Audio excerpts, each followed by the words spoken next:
Soy Pablo Carnero, ingeniero de energía del Instituto Valenciano de la Edificación. En esta sesión vamos a tratar las generalidades en relación a las instalaciones térmicas de los edificios. Las instalaciones térmicas de los edificios se definen por el Reglamento de Instalaciones Térmicas en Edificios, como instalaciones fijas de climatización, calefacción, refrigeración y ventilación, y de producción de agua caliente sanitaria, destinadas a atender la demanda de bienestar térmico e higiene de las personas. Por lo tanto, se refieren a los servicios de calefacción, refrigeración, ventilación, indirectamente humidificación y deshumidificación y agua caliente sanitaria. Las instalaciones térmicas pueden clasificarse según el servicio o servicios a los que atiendan. Cabe la posibilidad que haya instalaciones mixtas, esto es, que atiendan a más de un servicio. Es importante mencionar que aunque nos vamos a centrar en las instalaciones fijas, cuando haya ausencia de estas, a menudo los servicios se atienden con equipos portátiles, los cuales deben ser considerados a la hora de hacer un correcto análisis energético de los edificios. Las instalaciones térmicas funcionan utilizando o transformando un determinado vector energético en energía térmica, para elevar o disminuir la temperatura de un determinado fluido, para así atender la demanda de bienestar térmico e higiene de las personas. Las instalaciones pueden trabajar con varios vectores energéticos. En el marco de los edificios, típicamente encontramos electricidad, combustibles fósiles, combustibles renovables y otros, como por ejemplo la energía solar térmica. Nótese que la electricidad suele ser el vector energético utilizado para consumos auxiliares, independientemente del vector energético principal de la instalación. También las instalaciones pueden trabajar con varios fluidos, encontrando típicamente en el marco de los edificios residenciales agua, aire o refrigerante. Por lo tanto, las instalaciones térmicas también pueden clasificarse según el vector energético y fluido con el que trabajen. Comúnmente, una instalación térmica puede denominarse también sistema técnico y como tal está compuesto de subsistemas. Estos se pueden diferenciar en partes. Tendríamos la generación, que es donde se produce la principal acción, en la que la energía contenida en un determinado vector energético se transforma a energía térmica. Por lo tanto, es una parte imprescindible. A continuación, tendríamos la distribución, la cual se encarga de transportar la energía térmica producida por la generación hasta la emisión, donde dicha energía térmica atiende la demanda de las personas usuarias que se ubican en una determinada zona térmica. Es posible que a lo largo del proceso, desde la generación hasta la emisión, la energía térmica sufra intercambios, recuperaciones y otras transformaciones. Un elemento adicional en las instalaciones es la acumulación, cuyo objetivo es almacenar energía térmica de la generación para ser utilizada en un momento diferente al de producción. Finalmente, tendríamos también la automatización y el control, que de alguna forma se posiciona como un sistema fundamental para el correcto funcionamiento y operación de las instalaciones térmicas. Puede ubicarse dando servicio a un único subsistema o bien al conjunto de la instalación, de un modo más centralizado. Conviene destacar que es posible que varias partes estén contenidas en un mismo sistema o subsistema técnico. Por ejemplo, en los termoacumuladores eléctricos de agua caliente sanitaria, un único equipo actúa a la vez como generador y acumulador. Cada una de las partes puede realizarse a su vez de manera individual o colectivizada, lo cual da lugar a otro criterio de clasificación, de acuerdo a su alcance. Para evaluar la eficiencia energética general del conjunto de sistemas técnicos de una instalación térmica, se establece el siguiente indicador. La relación entre la demanda energética para el mantenimiento de rangos de temperatura adecuados y suministro adecuado de agua caliente sanitaria, de acuerdo con las dimensiones y uso del edificio, y el consumo de energía necesario para cubrir los servicios de climatización, agua caliente sanitaria, ventilación o una combinación de los mismos, considerando también los sistemas de automatización y control. Así es como se define la eficiencia general de una instalación. Por lo tanto, desde el punto de vista de las instalaciones térmicas, un aumento de la eficiencia energética se puede conseguir reduciendo el consumo para una demanda energética dada. A su vez, el mismo concepto de eficiencia energética puede aplicarse a cada uno de los sistemas y subsistemas que componen la instalación térmica. Los sistemas generadores se centran en la obtención de energía térmica a partir de un determinado vector energético. Para ello pueden hacer uso de varias tecnologías, basadas en diversos principios. En el marco de los edificios, las familias tecnológicas más extendidas para los sistemas generadores principales son el ciclo de vapor. Mediante la compresión y expansión de un gas refrigerante se consigue alcanzar temperaturas muy elevadas o muy reducidas respecto al aire ambiente, lo que permite intercambiar gran cantidad de calor. Tendríamos también el efecto Joule. Se basa en el calor que se consigue gracias a la disipación de calor en una resistencia eléctrica por la que circula una determinada corriente.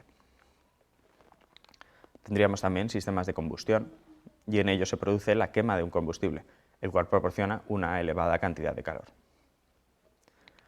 Tendríamos otros tipos, como por ejemplo la captación mediante paneles solares térmicos de la energía solar, para elevar, por ejemplo, la temperatura de un fluido, y bueno, típicamente en estas aplicaciones estaríamos hablando de agua con o sin refrigerante.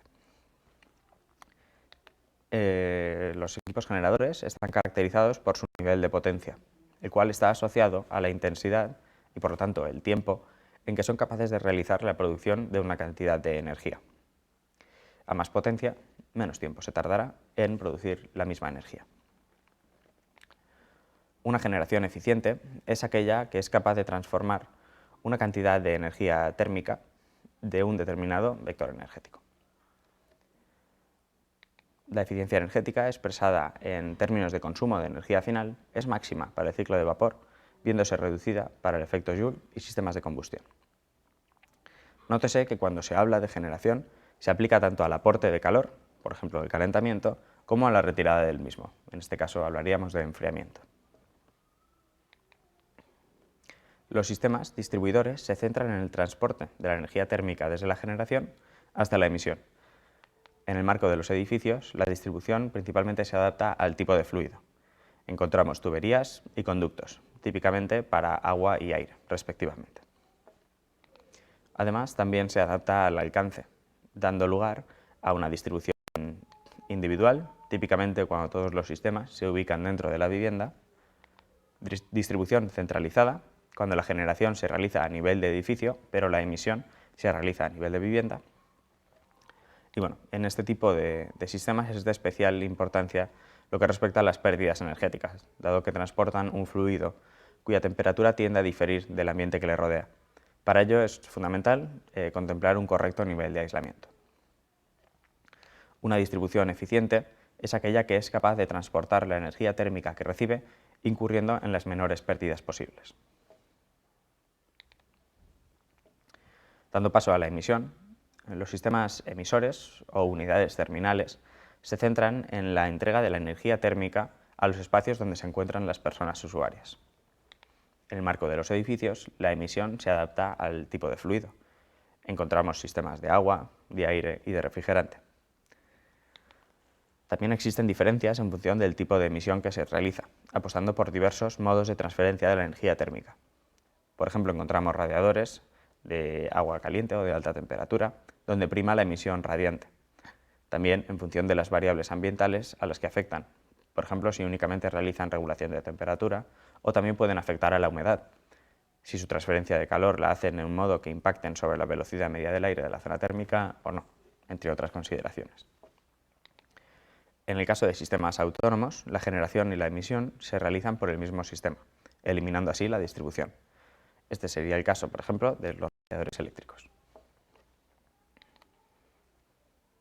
Una emisión eficiente es aquella que es capaz de entregar toda la energía térmica que recibe, o la mayor parte de ella.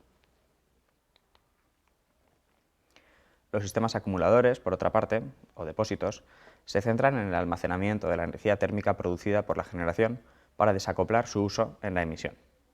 Este hecho es favorable para aprovechar, por ejemplo, precios variables de los vectores energéticos.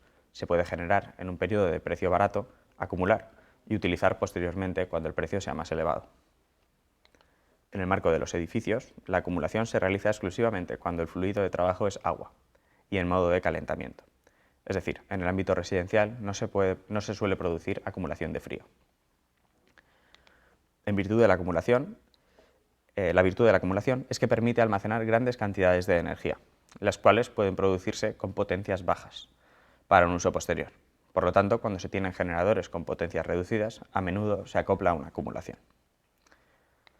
Siempre están presentes en instalaciones centralizadas y son opcionales en instalaciones individuales, aunque como se ha comentado, su uso es cada vez más creciente. Este sistema es importante en lo que respecta a las pérdidas energéticas, dado que acumula un fluido a mayor temperatura que el ambiente que le rodea. Para ello, nuevamente, es fundamental un correcto nivel de aislamiento. No obstante, a diferencia de la distribución, la mayoría de sistemas de acumulación vienen con un correcto nivel de aislamiento desde la fábrica. Una acumulación eficiente es aquella que es capaz de almacenar la energía térmica que recibe, incurriendo en las menores pérdidas posibles. Por último, los sistemas de control y automatización se centran en coordinar la óptima comunicación y funcionamiento de cada una de las partes de la instalación. En el marco de los edificios, el control puede afectar a uno o más subsistemas y ser de varios tipos. Podríamos encontrar un control manual, que se produce cuando la intervención explícita de la persona usuaria, físicamente o en modo remoto, es necesaria para causar una determinada acción. También podríamos contemplar un modo automático, que podría funcionar según recetas o programas, por ejemplo, en un preprogramado de ciertas rutinas de funcionamiento, por ejemplo, que la instalación se ponga en marcha a una hora determinada. También podría estar automatizado en base a señales ambientales, las cuales podrían ser internas, por ejemplo, el termostato de una habitación, o externas, en base a la temperatura exterior, o incluso una combinación de ambas. También podría ser automatizado en base a señales externas, por ejemplo, vinculadas con el precio variable de la energía o la capacidad de producción de energía renovable. En términos generales, una mayor sofisticación e interconectividad de los sistemas de control y automatización permiten una mayor eficiencia energética general de la instalación térmica en su conjunto. El mismo concepto, lógicamente, puede aplicarse a cada uno de los sistemas y subsistemas que componen la instalación térmica. Nótese que es posible maximizar la eficiencia de una parte de la instalación, aunque eso vaya en contra de la eficiencia general de la instalación. Por ejemplo, un generador puede ser más eficiente produciendo a elevadas temperaturas. No obstante, eso puede tener implicaciones negativas en la distribución y en la acumulación. Esto es todo en relación a las generalidades de las instalaciones térmicas en los edificios.